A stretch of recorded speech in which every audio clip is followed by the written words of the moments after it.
87% of realtors that get into the business get out of the business after 2 years. That does not exist in our world. We have massive visions around growing our businesses, and we are always looking to add talent to our world. We do everything in our power to ensure the people we surround ourselves with defy the odds, get into production, and build massive lives for themselves. We have interviewed some of the top realtors in the world. If you're a new realtor, a top producer, or CEO of a mega team, Sales Beast Podcast is your blueprint for success. With locations all across Canada, reach out to us to talk about partnership and opportunities. We are looking forward to it. Yes, I'm the boss. Thank you guys for tuning in to another episode of the Sales Beast Podcast today. I am super pumped. We have an amazing guest on, someone who I think is one of the absolute best realtors, not only in Canada, but in North America, probably in the world, you could say. Ibrahim Hussein. Little story about Ibrahim. You won't remember this at all, but when I first got into business about 5.5, 6 years ago, my team leader, Kate, sent me down to Kitchener-Waterloo, which I thought was pretty cool because I went to school down there. It's great. I get to go see my old stomping grounds. And they said, you got to go visit this guy, Shaw. He runs an exceptional organization. And I went and visited this guy, Shaw, and he toured me around. I met some on his team. And I stood beside you as you made calls. You don't remember that at all. But you were very gracious and you helped me. It was literally my first week on the job. I knew nothing. And I sat there like a little puppy dog, asked you questions, you answered them. And I thought I want to be like that guy when I grow up. Thank you so much for joining us. Thank you. That's my story about you. I'm not a stalker, I promise. It means a lot. It means a lot. Thank you for that. Funny you're saying this because next time someone praises you for anything that you've done or how awesome your work is, remember that if God hadn't beautified what you've done in the eyes of the people, your work would have gone unnoticed.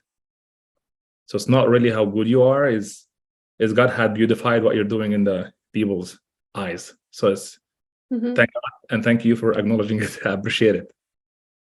Yeah, of course. Why don't you walk through a little bit about your journey? We talk over each other a lot, by the way, but walk us through your journey from when you got into the business to where your organization is today. Yes. So I started, this is the 7th year in the business. Started on a team. I believe that just fastest way to grow is being with a team if you want to go so far. That's just mindset, playing sports all my life. I come from a law background, so even my law career before real estate, it's always like the office, the team environment. So getting into real estate, I'm like, oh, what is the difference between like solo agent teams? So decided to be like, you know what, I fit with a team. Joined the team for about 6 months. After 6 months, amazing team, very, very lucky. I've learned a lot from them. 6 months later on, we kind of like went to different directions. Still friends until today. So I don't know why people get hung up on situations like that. We're very cool. So just different visions, different. I always refer to the sports analogy. In every sports, I'm a soccer guy, a football guy. There's always 2 transfer windows in the year. What I mean by that is in the winter and in the summer, players change teams because coaches changes and like style of playing changes and like different leagues. So I look at it that way when it comes to the business world. So I made a transfer. That transfer was like a solo agent. Did this for about like a year and a half. Sold a lot of homes. Made good money. I realized that this is not the answer. Meaning, I was working like literally like 14 to 16 hours a day nonstop. So I was the agent that looking for teams because I realized, you know what, this is not what the answer is. This is not why I got into real estate for. So I needed to go back to a team, basically. So I put my hands, I talked to all the teams that I can possibly put my hands on. I'm like, hey, Anna, hey, have a chat with in my local real estate market, like the Kitchener-Waterloo market, where I geographically live. So I'm like, you know, I hear great stuff about you. I love what you guys are doing. Would love to have a chat with you and see what would that look like for us to work together. So Anna, the team leader, will be like, oh, do you think there's possibility? I'm like, absolutely. I don't know what it looked like. So that's why we should meet and talk. So I was, ironically, I was the agent. And this is, if any of the team leaders watching this or listening to this today, you probably, every one of them have the Ibrahims in their market that want to join a team, but the team's thinking, why would Ibrahim join us? Look how good he is. Look how top producer he is. Like whatever the brokerage has to offer in terms of like top seller, top lister, top earner, whatever that is, he always wins everything. I mean, like he's not going to join a team. The reality is Ibrahim is the one that actually looking for a team, but nobody tried to recruit me. So sit on it. So I sat with multiple teams, and then I realized, you know what, maybe I'm the problem. I had a non-negotiable list of to-dos or likes, don't like. If I were to join a team, that team has to have, I would have pen and paper, draw a line in the middle, right-hand side of the line, every reason why I need to join a team. The left side of the line, every reason why I will never join a team if a team has any of those lists. So you can call it wish list and do not like list. Fast forward all the conversation, I realized, you know what, there is no team that I can fit in. Maybe I'm the problem. And I always have a higher level of situational awareness that maybe I actually am the problem. And I meant to be a solo agent, you know, I don't fit, or those. Apparently this is what real estate teams are. So this is how the structure work everywhere. Every team I talk to, just different names, basically. So I decided to continue being a solo agent. The problem got worse, and I can only see my wife through FaceTime. Like this is how much like I was working. And I was like, man, like I'm unwilling to continue doing this to make the same number of money. If that's what it takes to make this, I don't want to do that, you know?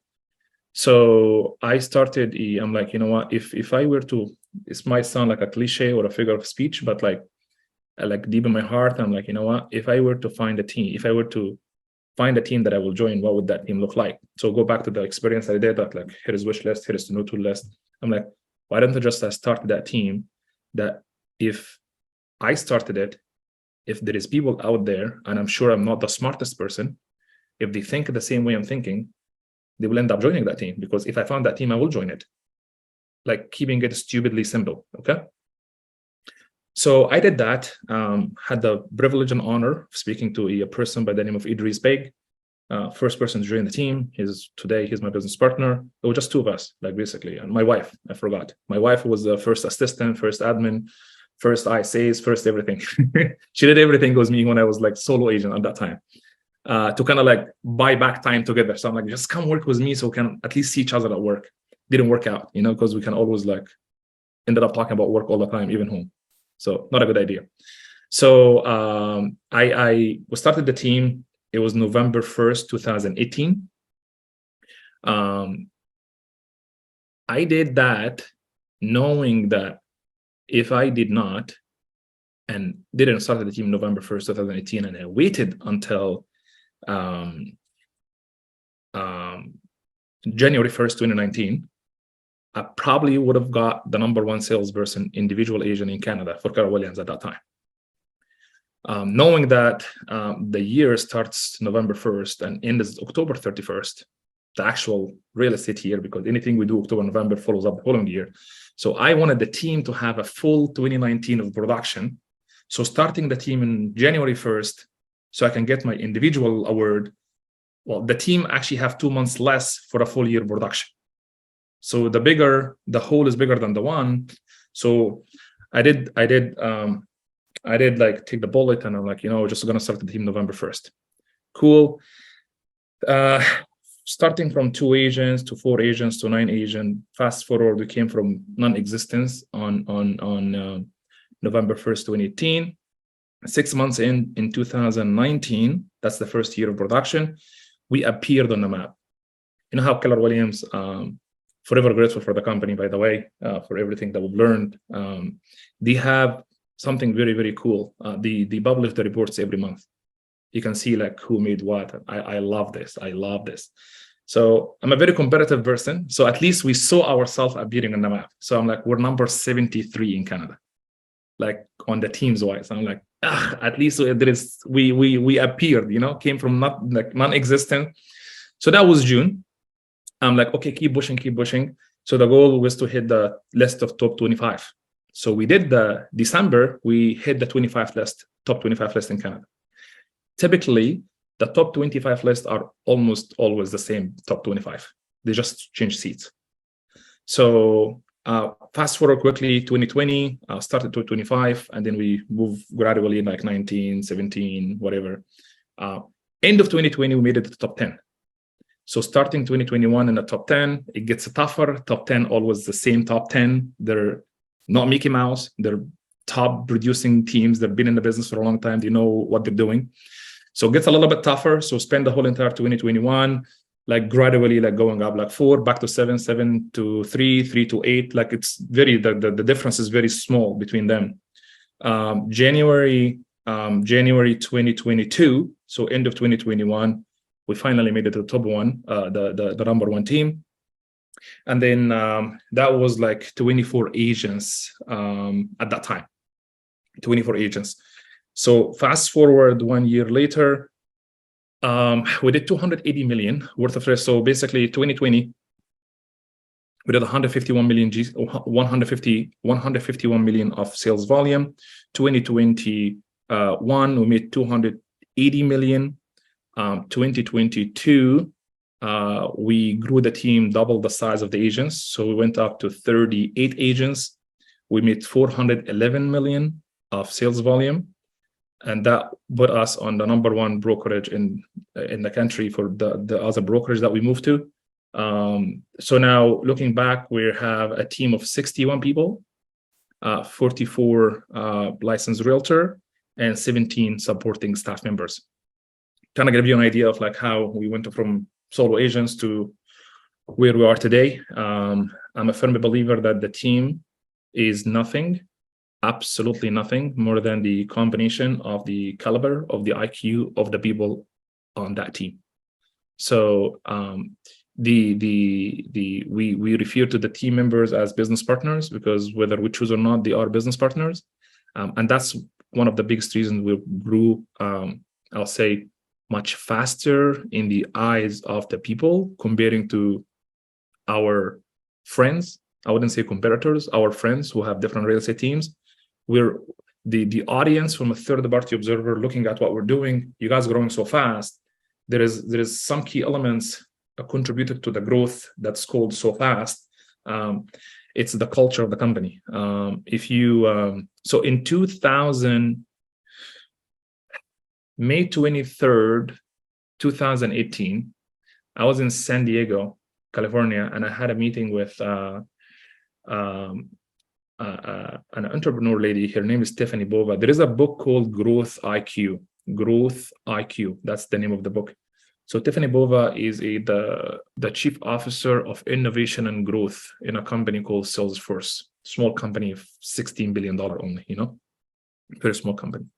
So I was talking to her and she gave me one line, and that was literally May 23rd, 2018. So explain the vision, explain the goal, what we're trying to build. And she's like, you have to live in the future to welcome the agents when they arrive. That's a very loaded line, okay? You have to live in the future to welcome the agents when they arrive. What the hell does that mean? I'm talking to Mike today. Mike just got his license 10 o'clock this morning. He has no idea what the hell he's doing, okay? He's so green.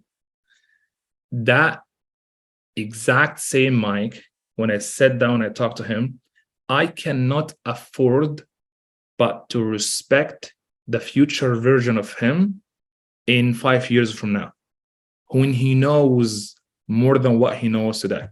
Because at some point in time, Mike, Ibrahim, Anna were brand new agents. All of us were brand new agents. We didn't know any better back then, whenever the day that started.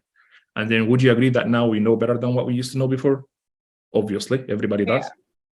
So you cannot afford to live in the future when they come to welcome them when they arrive, because they're going to the future version of themselves. So I gotta have to be always 10 steps ahead. It keeps me on my toes. Mike is selling like 50 houses for the last 5 years. He's very well established real estate professional person. So now I gotta have to be like, okay, Mike, congratulations, brother. You've made it 5 years consecutively, like 50 homes a year. Here is what the next 5 years look like in your life. Like I gotta have to pave the road for him, have to be way ahead of time to show him what's next. Not like, oops, Anna's too big. Now how can we train her? Or how can we retain her? The number one problem corporates fail is when you realize that you have a problem, it's too late. The moment you realize you have a problem, it's already too late. So this is where the culture contribution within the team, I always say, if we're Mr. Schultz, if you ask like the Starbucks founder, they don't sell coffee. If you actually think about it, fundamentally, that's their core value. They don't sell coffees. They sell community. And then everybody right now, Starbucks is the third house for every single person in North America. Their home, their office, and Starbucks. It's the most common used word after home and office. So if you think about that, if we wanna duplicate that and always lead by imitation, not innovation. What I mean by that is like, if you learn something new and if you want to grow, you have to imitate before you innovate. If you read the definition of entrepreneur, it's somebody that's doing something that's working very, very, very well. And for some reason, they just change it and do something like more innovative. Why? Because I'm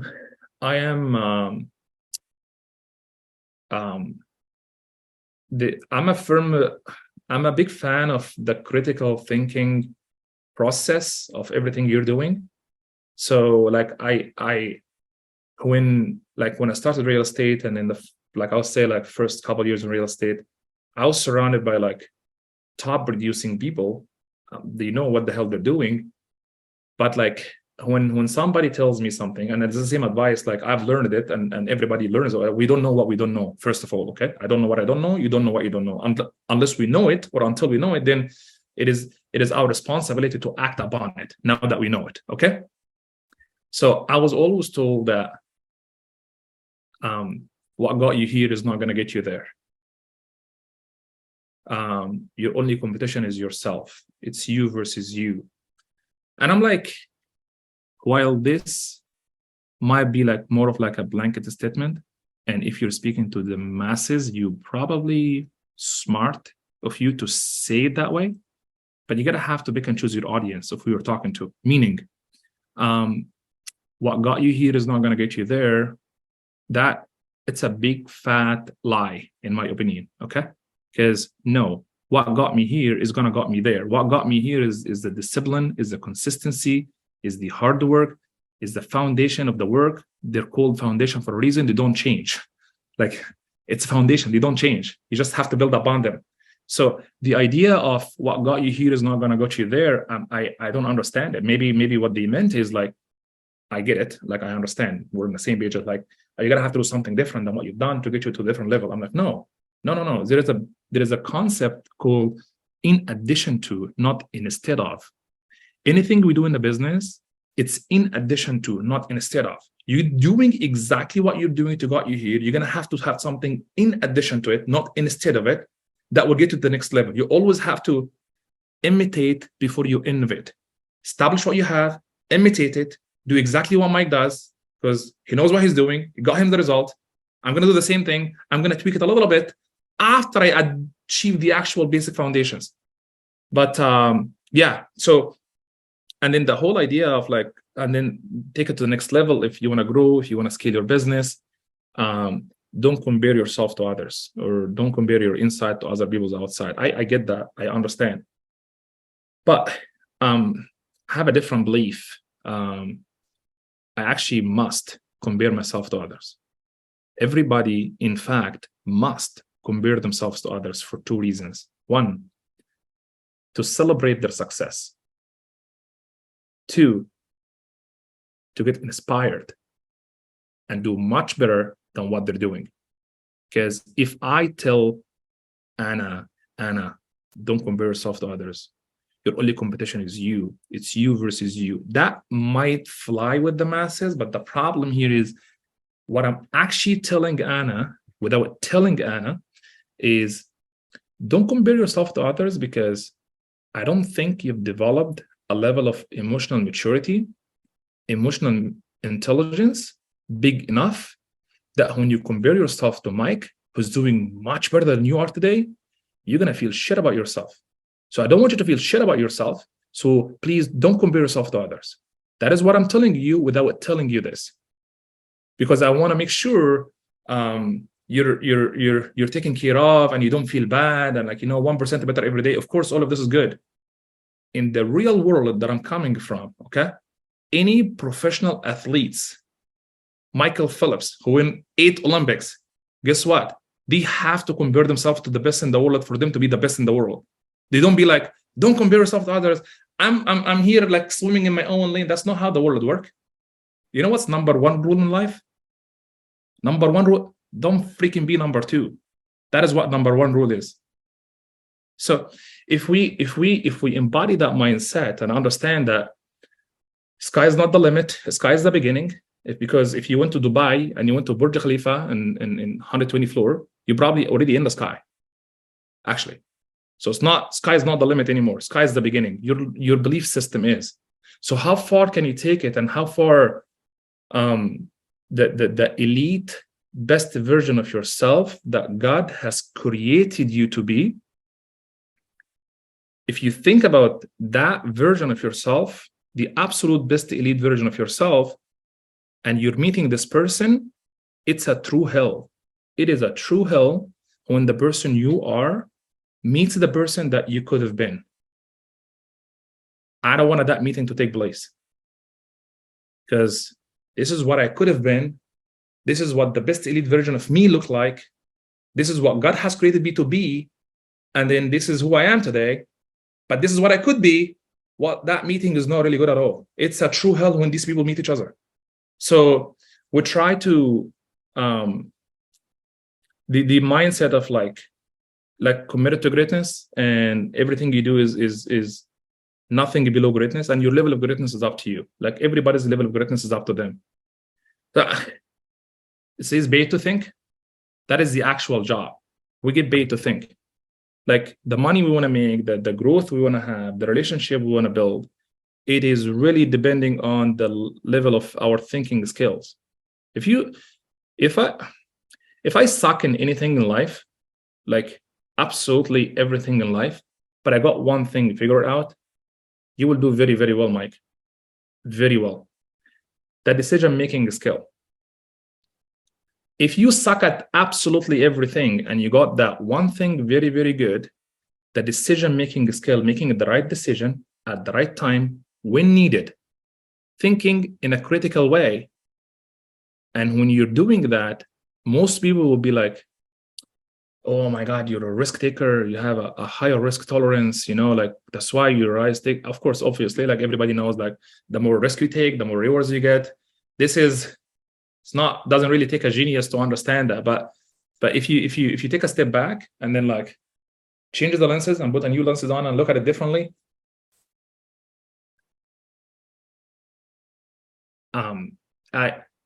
as you hear me talking, I have an accent in English, okay? There is a language, the universal language that everybody understands and nobody can misunderstand, is the language of numbers, okay? I speak number fluently. I don't have accent when it comes to numbers. What I mean by that is math is the path. In everything in life, math is the path. You want to be number 1 in the world, here's what it takes. Reverse engineer that, do exactly what it takes, you're going to get there.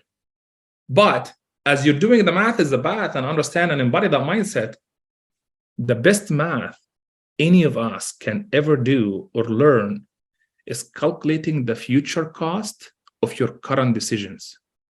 This is why you get paid to think, is like, what is my future cost for the current decision that I'm taking today? And that is the best math you can make. If you got that dialed in with the decision-making process, you will be running like on a 500 miles an hour on a 401, the radar is not going to even catch you. The police can't stop you because you passed the radar. Like, you're not, like, it's fine. You're flying, basically. How's that? How's that, guys? You tell me.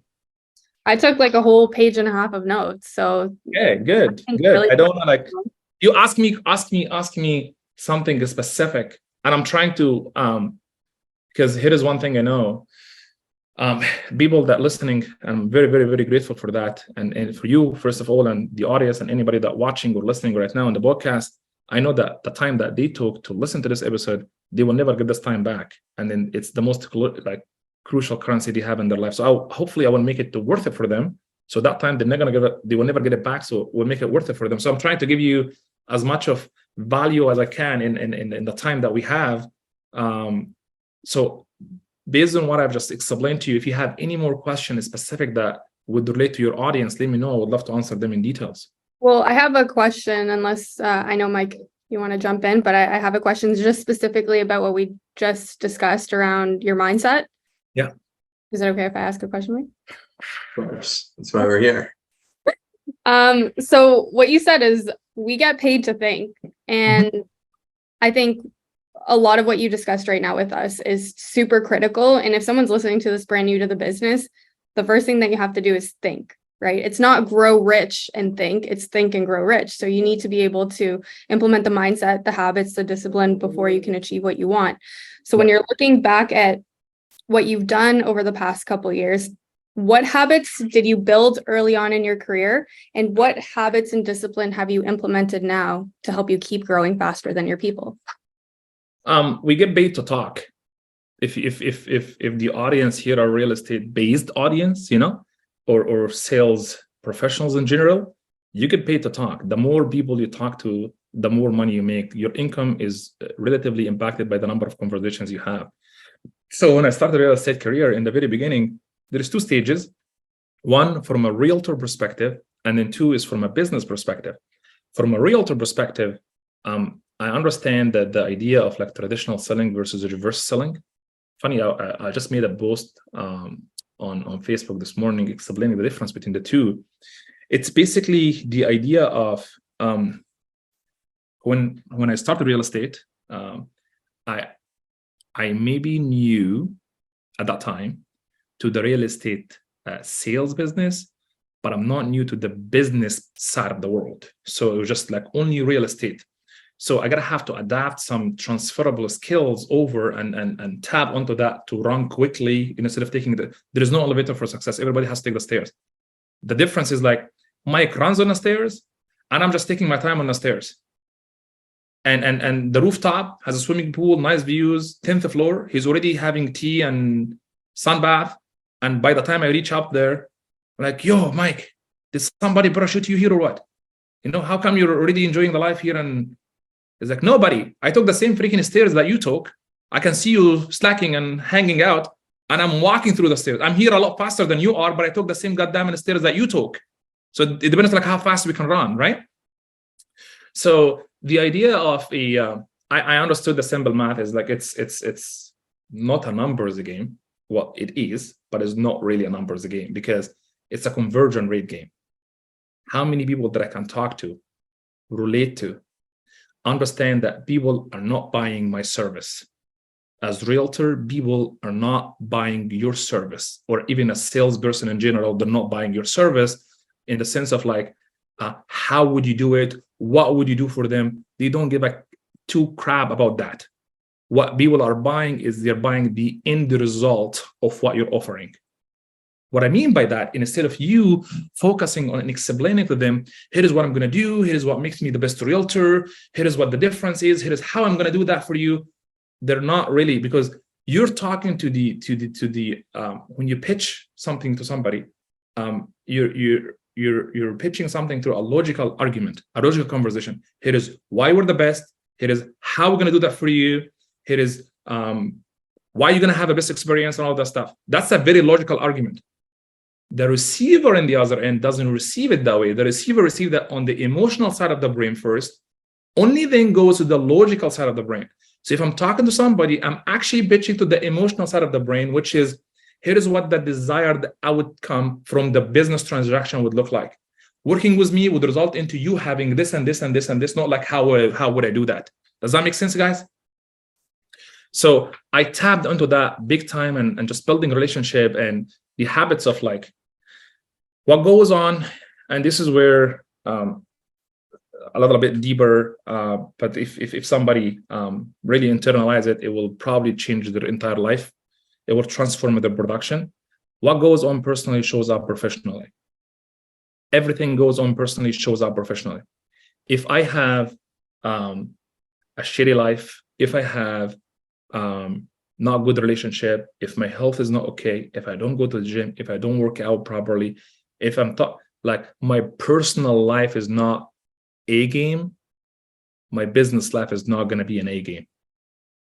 And I always, from day one, when I put my annual business plan, I put the personal goals for the year, followed by the business goal. Never the other way around. Always the personal comes first, because that is what takes care of the business. So this is kind of like summarize it. And then, of course, like the discipline, the positive attitude, the gratitude. The more you practice gratitude, the more you're going to have things to be grateful for. So I walk with my faith on my sleeves. And I'm a firm believer that, hey, again, if God hadn't beautified what you're doing in the eyes of the people, your work would not be as recognized as it is today. So yes, you're going to have to do your work. You're going to have to do your part. You have to work your face off. You have to do everything. It's not really up to you in the end of the day. There is a degree of blessings and gratitude have to be involved. Does that make sense? For sure. And then a lot to unpack there. Yeah. And this is from a realtor perspective. And then when you get into the business side of things, how can we grow the company? Or like, if you want to scale the business, I had to come up with let me just share that with you. Give me a sec. Because I had to literally like write down a lot of questions, a lot of good people that I really like and I respect. They ask a lot about like, hey, like the scalability of the business. Like, how can you scale the business? Why did you guys grow from this to this in like short period of time? People usually take like 20 years to get to that level. Like, I'm like, if you want to grow much, I like Mike and I want to learn it from Mike. You remember when I said, like, I don't know what I don't know, and you don't know what you don't know? Sometimes we do stuff subconsciously. We don't know that we should not be doing it. Make sense? Like, you know what? I really like Mike, but like, man, he has this like, I'll probably from him, I'm not going to do it, you know? Good. When you talk to Mike or Anna or anybody that you meet, what is the very first thing that I should not be doing that you're doing? What is it that I shouldn't be doing or learning from you? Learn what not to do before you learn what to do. When you get that out of the way, I promise you, when you get this out of the way, now I'm going to do, okay, Mike, come back here. What is it that you're doing that I should be doing now?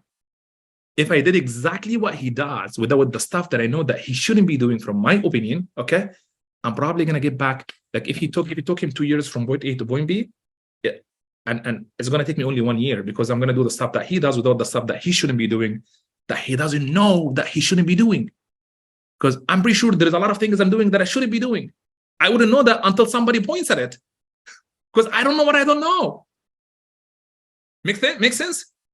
For sure. It's the idea of,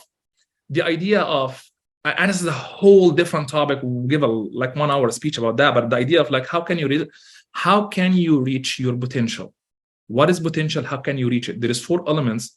Maybe we can talk about that in a different time, but quickly is like the openness, the willingness, the inspection, and adjustments. If I want to reach my potential, which is, what is potential? Is experiencing a result that I haven't experienced before, basically. That's in a simple way of explaining it. See, openness is like, I'm open to put the work, and open to listen to the feedback. Anna's going to be like, hey, Ibrahim, I have some feedback for you. I'm like, absolutely. I'm very open to hear her feedback. Openness, okay? Willingness, I'm going to actually act upon that. I'm willing to put that newfound knowledge into actions and work on it. So the openness, the willingness, putting into action. Third step, which is observation, inspection. I get somebody that I really like and trust to inspect, how am I doing? Hey, Anna told me this. This is an awesome feedback. I think there's a lot of validity in it. I'm open to listen to this. I am willing to put that newfound knowledge into actions.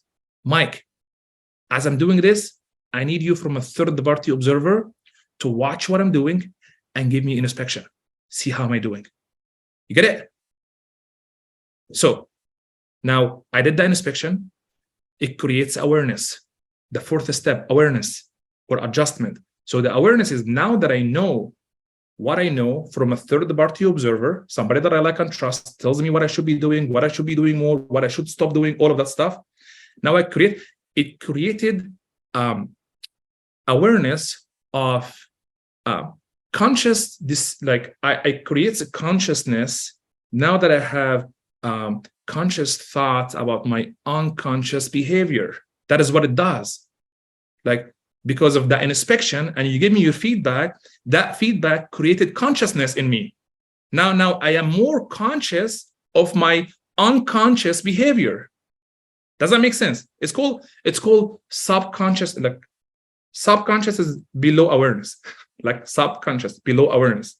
So now I'm not aware, Mike. For God's sakes, bro, I didn't know this. Thank you for pointing at it. Now when I change and now I have constantly every single damn day, I have conscious thoughts about my unconscious behavior. If I'm sitting here and I'm thinking, okay, if my thoughts were out loud, what would Anna think of me? If my thoughts were out loud, if she can hear my thoughts, what would she think of me? Bro, that's a freaking deep. Because the moment you internalize that, you're gonna freaking cannot afford but to think about what you're thinking about. You're gonna think about what you're thinking about, because if she heard your thoughts, I don't know what would she think of you. So be very careful what you're thinking about. Okay. Back to you. That's a lot. That's A a few lot. things I picked up on what you were saying. One thing that I think is huge that will really help a lot of people that are listening right now is the concept of reverse selling. So when I met you shortly thereafter, I was a realtor that would go to someone's house and sell someone on the idea of working with me because I'm the best. My team does this and our marketing is this. It didn't work very well, which is amazing, I want to say, because 99% of the realtors still operate that way. And that's our competition if we choose to compare ourselves up. Reverse selling, in my mind, I heard someone sum it up for me a while ago. So when I heard this light bulb went off, they said, Mike, when you go to someone's house, the odds of the prospect believing what's coming out of your mouth is very close to zero. The odds of them believing what someone else told them is higher. Big time. So Sally sold her house down the street for $2 million 2 years ago, and Sally told my potential client Jane that she should list her house at $2 million. People seem to believe that. Yeah. The odds of them believing what comes out of their own mouths is 100%. Probably because of something you just said. No one actually analyzes their own thoughts. Very few people do that. So when we have a thought, we interpret it as reality. So in my mind, reverse selling is asking someone questions and leading them down a path that prompts them to think and come up with their own thoughts, which they believe 100%. And you can guide them in that thought process. You can, once you figure that out, you can convert at almost 100%, I would argue. Nobody wants to buy. Everybody wants to be sold. Like, nobody wants to be sold, but everybody wants to buy. Mm-hmm. Everybody wants to buy. Nobody wants to be sold. So don't even try. It's not going to work out. The other thing I've noticed with you, to the next topic, I heard you mention it, the personal life. I assume we've had very different upbringings. You're from the Middle East, you're Muslim. I'm making some assumptions about you, but I have a lot of Muslim friends. I understand what my friends' upbringings were like. I imagine in certain ways yours were similar. Mine was not like that. I grew up in North America. Parents shipped me off to university. It was a blast, but it was messy. It was I was not conducting myself as a well put together person. Eventually I figured it out. I cleaned my life up. No, alcohol's gone. Poor eating habits are gone. I work Proud of you, out man. now. Proud of you, I brother. never see that Proud of you. in anything you post. It looks like you live a highly disciplined life.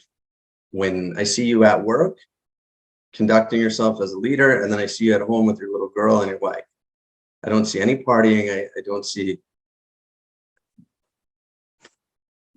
anything but pure discipline. And I imagine that personal life is what has allowed you to propel your business forward like a rocket ship.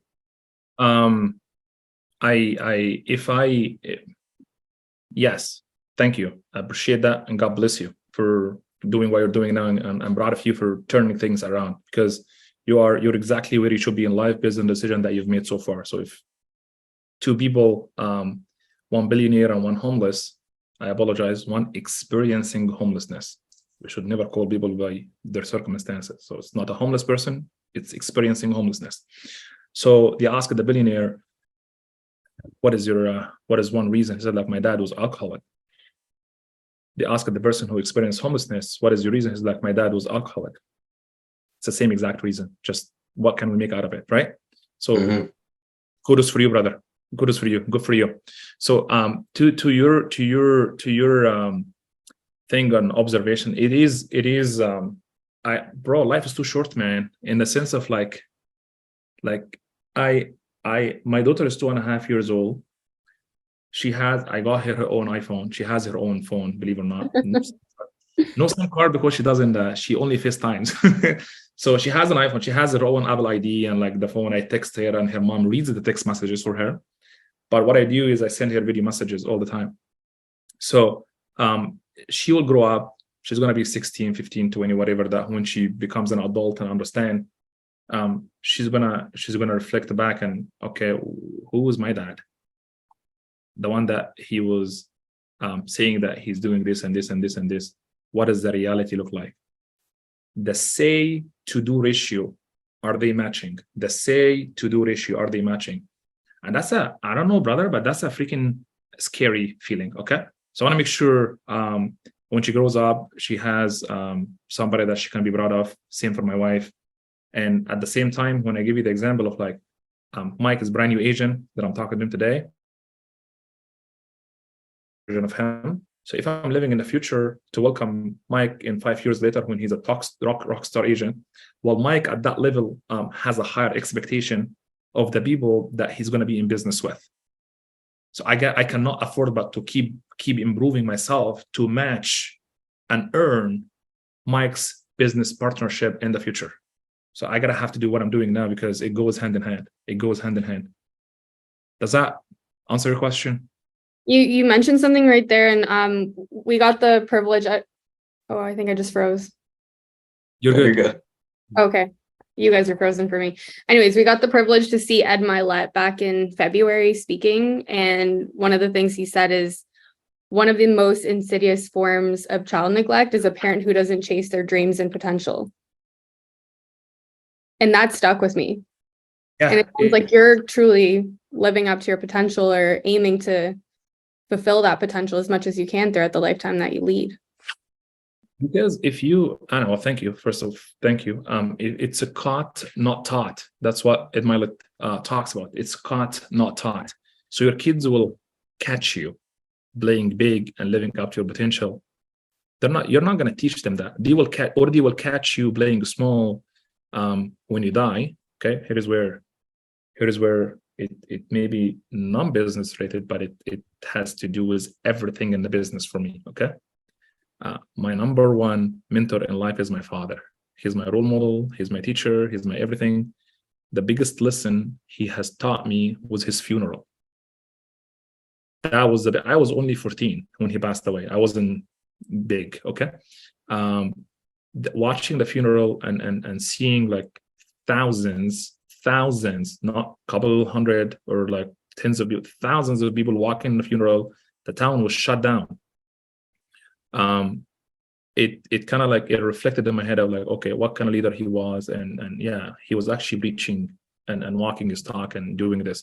So long story short is, when my daughter grows up, or your kids, or any one of the audience kids, when they grow up, they will watch the biggest lesson you're going to leave and the biggest test in life. If you're saying that you're empowering people, you're impacting people's lives, you're making a difference in people's lives, you're leading people, the real test of if this is true or not is how many people is going to walk in your funeral. That is the real test. The problem is you're not going to be here to watch it. They will be able to verify that on your behalf. So be very, very, very careful what you're saying, what you're doing, because everything takes into account. You don't have to wait for the day of judgment for God to judge you. Your kids will judge you right after you die. It's just that concept. If a lot of things like we don't have the need to think about it. If you may, like, I'm like, bro, come on, man, this is complicated. I'm like, trust me, it's actually very simple. It's not complicated. Once you internalize it, like deeply in your head, you internalize it, you start living in it, and this becomes who you are. It becomes part of who you are, your DNA. It transfers over to generation after generation after generation. So it's a responsibility, and it's a big one. I had a follow-up question because you talked a lot about culture in the beginning and how that is the crucial element of building not just a team, not just an organization, but your world, and being able to provide opportunities for those around you. So what are some of the things that you do to instill culture or help build culture both in your organization and surrounding you? Absolutely. So we do have, as the company grew, we do have a full-time position in the company called cultural specialist. So the cultural specialist is a full-time person. Kid you not, I know the birth dates of every single person in the team. I know their spouse's birthdays, their partner's birthdays, their kids' birthdays. I know their shoe sizes. Okay. I know their parents. I know their dogs' names. I know everything about everybody in the team. When we grew that big, I'm a human being at the end of the day, and I have a capacity in my brain. Okay. So we have to hire a full-time person. That person's only sole job is to maintain the cultural aspect of the organization of the team. So ensuring everybody is being treated properly, their gift being delivered on time, stuff like we eat every Wednesday together and every Thursday together in the two offices in Kitchener-Waterloo and Oakville. We do that. We do have like every team meeting every week. We do have that gratitude of the week.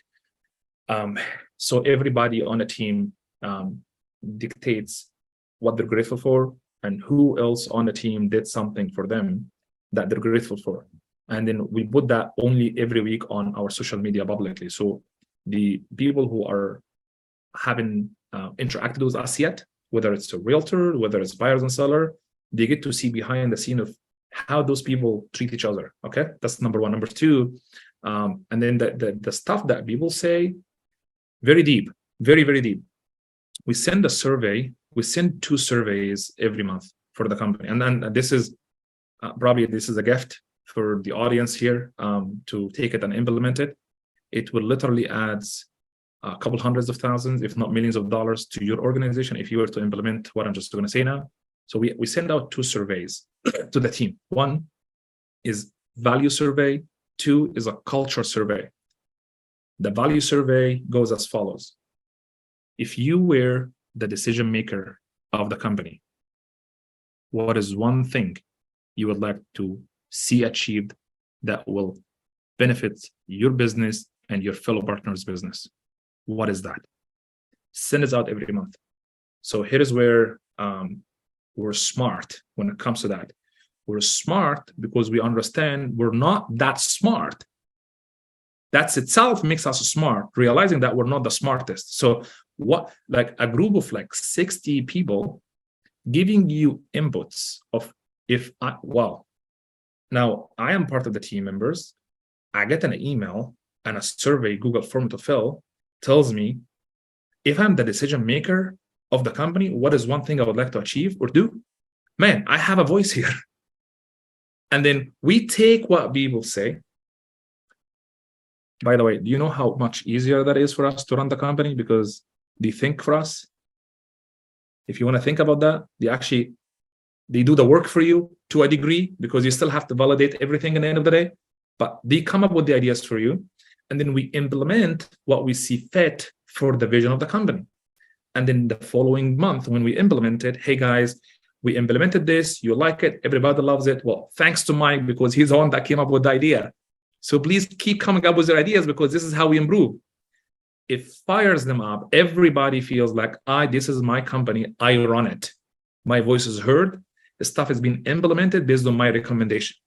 From a company standpoint, we keep growing, we keep coming better and better and better and better, because the contribution of the people on the team, they run the company the way they want it to be run, because they know what's the best for themselves. This is what they would like to see done. This is what they feel that their business partners would like to be done. Why wouldn't I do that? If it makes business sense, obviously, okay? So that's the value survey. The second survey we send is a cultural survey. So the cultural survey goes as follows: your name, email, all of that, and then who has impacted your life positively at the workplace and personally from your fellow partners, and what did they do? Who has impacted your life positively, personally and professionally from your fellow partners, and what did they do? So now every person get to vote for the rest of the 61 people, okay? Like, I like Mike. He did this and this and this and this for me. He went above and beyond. He basically tells us the story that Mike did that make this person feel that Mike is the culture leader of this month. A culture leader of the week. Basically, the person that gets the highest votes of each month wins the most prestigious gift and award that we give. It is not the top seller, trust me. Like, it's not we here to sell real estate, obviously. We love selling homes, but that's not what we celebrate. The biggest and most prestigious award is the cultural leader of the month. Tell you why. Because that my guy did stuff to Ibrahim and to Anna, because he's the one who got voted, for example, okay? And then he got most votes. And then, by the way, he didn't have to do any of this. He actually went out of his own way to help me, you, and then everybody tells the stories of why Mike's so freaking awesome. And Mike won the Culture Leader Award. Guess what?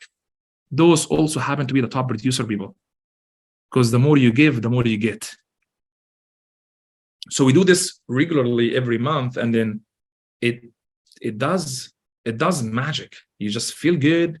You sleep good at night. Everybody's happy.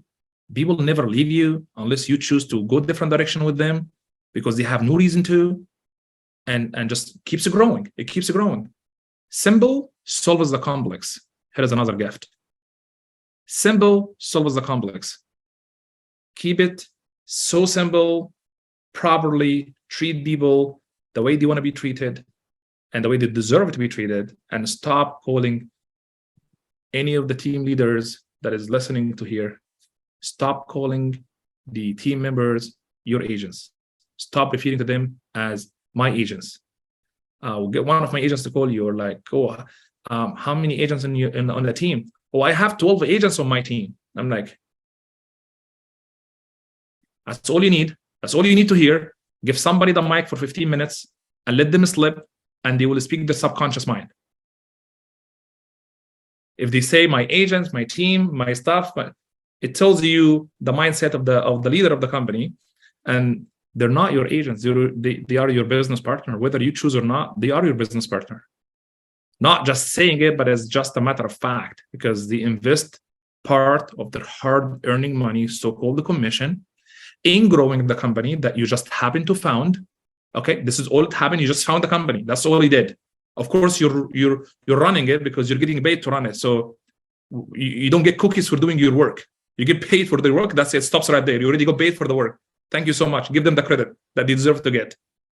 But I always say there is in the very, very, very, very at the top, when you deal with people that like $250 million plus in sales volume, they're typically like, they have a higher level of business acumen, higher level of emotional maturity, emotional intelligence, business intelligence. So there is no really competition at that on the top. But the moment you go below that, you will find the most entitled community. Nobody likes entitled kids, right? Nobody likes it. Nobody. The highest ratio of entitled people, you will find them in a room that has 100 team leaders. There you go. I said it publicly. Team leaders are the most entitled people on the planet to a certain level of production. The more they grow and they become the best version of themselves, they start thinking less of themselves and more of the people around them. Like, it's my company, owner, CEO, founder, blah, blah. I'm like, buddy, like, how about you put God as well next to it? Like, might as well just, let's eat, pray to Mike, thank you, Mike, for feeding us. Like, God, man, it's so crazy, bro. Like, it's so crazy. Yeah. The ones that don't do this, I love you guys. If you're a team leader, don't do that. I love you. If you do that, please, it's a good idea to stop doing it. I think the more you continue to say that, because I heard you say that at least 10 times, the more people will clue in. It really does make a big impact. When you look at the realtors that join a team, they are truly the customers of that team. And the team is nothing without them. It's incredible advice. Keep reaching it, and you know what? If you're listening to this and if you want to see if it works or not, try it out. It will work out, actually. Try it out and you will find, holy crap, I should have did that a long time ago. It works. Well, Ibrahim, thank you so much for joining us on the podcast today. We have one final question before we let you go that we ask all of our guests. Yeah, absolutely. The question, you said you listened to a couple episodes. I listened to, I think it was, hold on a second. Dylan, I think. Dylan, what's his name? He was on recently, Suitor. Dylan, yes, Dylan. Yeah, okay. I listened to Dylan.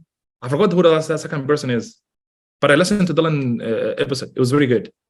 Well, I'll ask you the question that we ask everyone, which is, who do you know that we should have on this podcast? Oh,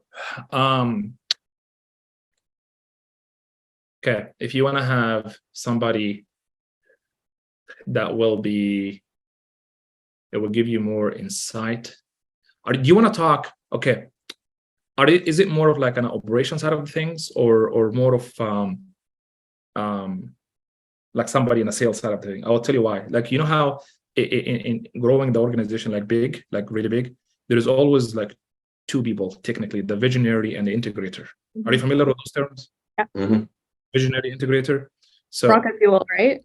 Rocket fuel, yeah. So I think the audience, based on like the ratio of the episodes that you've done in the past, if the ratio are more of like visionaries, people coming to talk, and drivers, personalities, maybe the audience would love to hear what it looked like on the back end to run a world-class organization, what it takes from the systems, the models, and the bit. Like, here is where it's funny. Okay, in the business world, number 2 person is more important than number 1.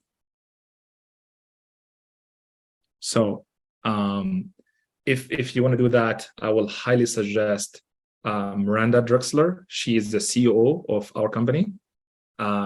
She's just like a different breed. She's a different breed in terms of like business acumen, business intelligence. She's young. She runs a world-class organization in the back end from operations standpoint, integrator, the relationship between the integrator and the visionary, how to start from scratch, how to build it up, how to lead. That will be like a different voice, or a different it will be a different angle of people to hear about, like, how to grow businesses. That's my recommendation. I love that. Yeah, for sure. Let's have her on. She'll be happy to contribute, but really, she's going to be a lot more deeper than I am. Just be ready for that. Yeah. I didn't think it could get deeper. You will enjoy the conversation. You will enjoy the conversation. Is it if a completely different topic though? It's going to be different than what we discussed today. It's going to be like systems, processes, back end operations, leadership, sales, reporting, all that stuff.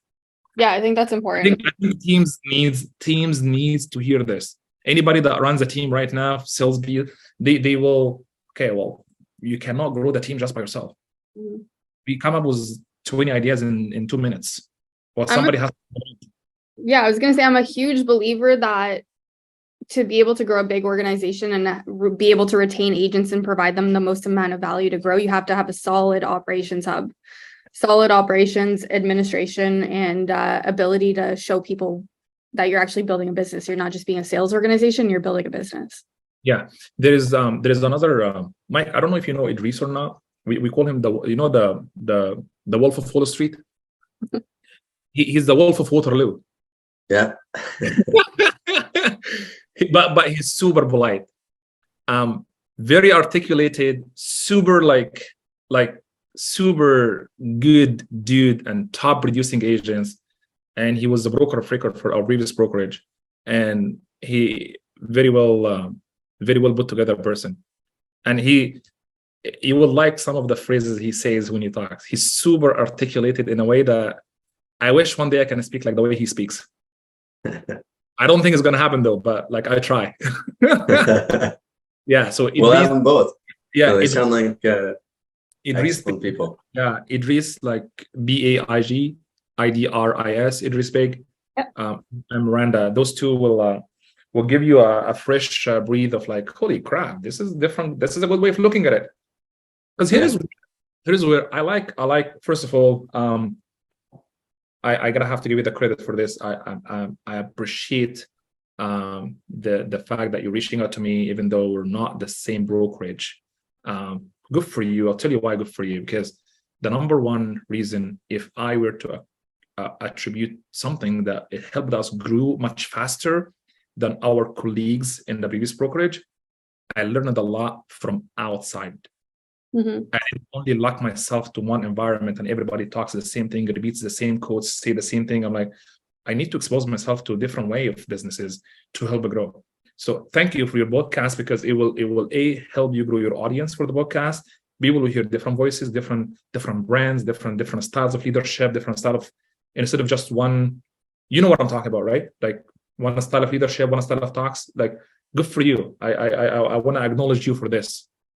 Be totally honest with you, it's still recording, I think, but I've heard people say things about you. A lot of people say a lot of positive things about you. I've also heard that he didn't follow the model. He did things this way, not this way. And I know within certain companies, if you don't follow the model, it's not viewed favorably.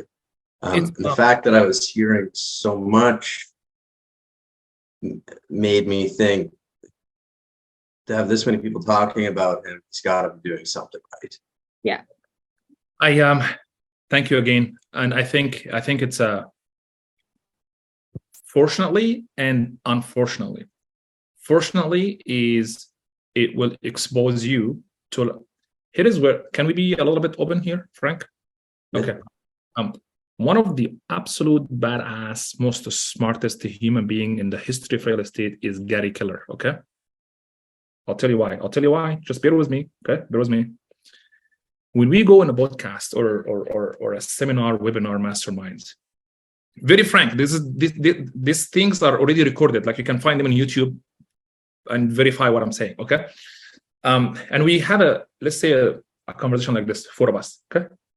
And then Anna is a moderator. And then there is me, Mike, and then John, somebody else. And 3 of us from the same place, same brokerage and everything. For some reason, Mike, which I don't really like because it makes me feel a little bit uncomfortable. I'm still a human being at the end of the day, okay? I'm not like freaking superhero, okay? So the webinar finishes or the seminar or mastermind finishes, and I'm like, man, I was just the odd person here. That feels weird. It feels awkward. Why is that? Because I had a conversation with Anna after the fact. I'm like, Anna, like, why do we have 3 of us or 4 of us? You can just get only one person of the other three because they said the same thing, three of them. Literally, they keep repeating the same quotes. They repeat like literally the same exact quotes. Like everybody say the same thing. And I'm like, I'm here like the weird guy, you know, the awkward one that doesn't fit in. I'm like, happens multiple. I'm not doing it anyway. I'm like, I'm not gonna be like, it's almost you feel like you don't fit in for some reason. Okay. That's the number one. Number two is when you Gary, the reason why I said like one of the smart people, Gary Keller, is like one of the quotes that I don't hear people repeating. Okay. He said, every module has an expiry date. Every module has an expiry date. He is freaking genius, but I'm very open-minded. I take everything and then I soak it in and I use critical thinking and I decide for myself, okay? So I'm like, there is 10 things he said, this is how you should build a business. I'm like, you cannot, like, it's, yes, there is actually, those 10 things are properly applicable to build a business. There is 2 of those 10 are no longer applicable anymore. Why do I have to cancel my brain and apply the whole 10? I cannot, there is 3, I'm not doing them, guys. I'm just not doing those 3. Thank you so much. I'm going to do the 7, but I'm not doing those 3. You can't. You have to follow the business and models. I'm like, he said every model has an expiry date. But you guys, like, you read his quotes, you keep repeating everything, but you come to the actual most critical one and you skip. And then you judge me that I'm not following the system. I heard that at, I think you know who he is. I think I saw something with the 2 of your faces on it. I was at an event in Florida with Jeff Glover, the guy, he runs a big team in Michigan. I know Jeff, yeah. And he was talking about that. So the model wasn't built for teams as large as Jeff's and yours. It simply wasn't. The model wasn't built for Ben Kinney's place group. There is no model for that. You guys are building the model yourselves right now. Yeah. And I'm like, I had a conversation and I'm like, the whole idea of like, don't compare yourself to others. It's one of the bold laws. I have, just so you know, I have bold laws printed right now in my office. Okay. This is how much I freaking believe in this. Like, it's printed in my heart. I get it. I'm like, there is one bold law I actually fundamentally disagree with. Oh, what is this, Ibrahim? I'm like, don't compare yourself to others. Guys, at certain level of the business, you have to compare yourself to others. And then I explained why. Celebrate their success, get inspired. If you're telling people this because you know they're gonna feel bad about themselves because they don't have the emotional intelligence, the emotional maturity to compare themselves and feel good. When they compare themselves, they're gonna feel bad. That's why you tell them don't. I'm like, this is not good. This is just fundamentally wrong. We can't change it, Ibrahim. I'm like, can I ask why? It's not the word of God. It's not like a Bible or a Quran that came from God. You can't touch it. Like, we're in 2022, guys. Can't say that, Ibrahim. I'm really sorry. I wouldn't say anything anymore. It was. But I will take my talents to South Beach and go to EXP. Because that's not like that, Paul. What is that? I said, but like LeBron James, I will take my talents to South Beach and go to EXP. It was interesting times. I will just say it that way. It was very interesting and very like interesting / disappointing of like, I'm not speaking Spanish to a Chinese person here. Like, this is a very clear communication. I don't understand. Why don't you just agree with what I'm saying? Like, how come you're disagreeing for just sake of disagreeing? As of like, we can't do this. It's a fixed mindset versus growth mindset. Unfortunately, that was just the case. And I love the people, you know, we still have friends. I'm grateful for you that I like you, Mike. You know, I like you from a long time ago. You know that. So yeah, man, Thank you. You guys brave. You brought this up. You're brave. Why not? Why not? You're brave. No, but I feel like we can learn from everyone, and we're just grateful to have you on the podcast. You expressed a lot of gratitude today, so gotta throw some gratitude your way. It was great learning from you and getting to know you just in the short time we had together. I appreciate that. It means a lot, guys. Thank you. Thank you. I'm always happy to help and contribute and as much as I can. So if you ever need me for anything, wherever that might be, just call me or text me. Appreciate you. Thank you. I appreciate you guys. Enjoy the rest of your day. Take care. Every day I'm hustling, every day I'm hustling, every day I'm hustling, every day I'm hustling.